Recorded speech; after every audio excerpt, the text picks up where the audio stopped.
क्या आपने भी हरियाणा पुलिस का फॉर्म भर रखा है और अभी तक यदि आप लोगों का पीएमटी की जो लिस्ट आई है उसमें आपका नाम नहीं आया है तो वह ये वीडियो पूरा ध्यान से देखना। और यदि आप चैनल पर नए हैं तो इस चैनल को अभी सब्सक्राइब कर लें, क्योंकि इसी प्रकार की जो अपडेट होती है मैं आप लोगों के लिए सबसे पहले इसी चैनल पर लेकर आता हूँ। देखो भाई, मामला क्या है कि जो आपकी पीएमटी की लिस्ट आई है ना अभी तक, उनमें कुछ बच्चे ऐसे हैं जिनका रोल नंबर नहीं आया भाई।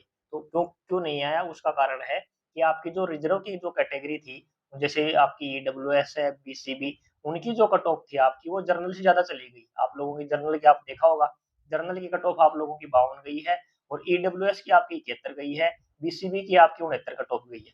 तो रिजर्व की जो कैटेगरी थी उसकी कट ऑफ ज्यादा जाने की वजह से उनका लिस्ट में नाम नहीं आया।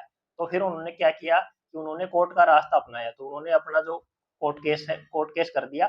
तो उस कोर्ट केस में अब उन लोगों को भाई बहुत बड़ी राहत मिल गई है। तो देखो, ये आप लोगों का जो कोर्ट केस था कौशल कुमार एंड अदर्स के नाम से कोर्ट केस था भाई, ठीक है ना। तो ये 24 तारीख को इसमें पहली डेट लगी थी, फिर 28 को हुई थी दूसरी, और 4 तारीख की आज की डेट थी भाई इसमें, ठीक है ना, सुनवाई की।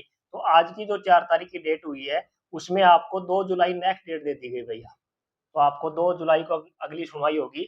लेकिन इसमें आप लोगों को एक राहत दे दी गई है कि जो भी पटिशनर हैं, जो याचिकाकर्ता हैं, उन लोगों को पीएमटी में भाग लेने की, एक तो आप लोग पीएमटी उनका होगा, और आप लोगों का पीएसटी, पीएमटी पीएसटी में वो भाग ले सकते हैं।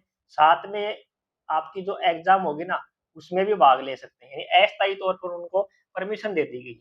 ये सिर्फ दी गई है जो याचिकाकर्ता है जिन्होंने कोर्ट केस किया था, सिर्फ उनको दी गई है। बाकी जो कैंडिडेट है उनको ये सुविधा आप लोगों को राहत नहीं दी गई है।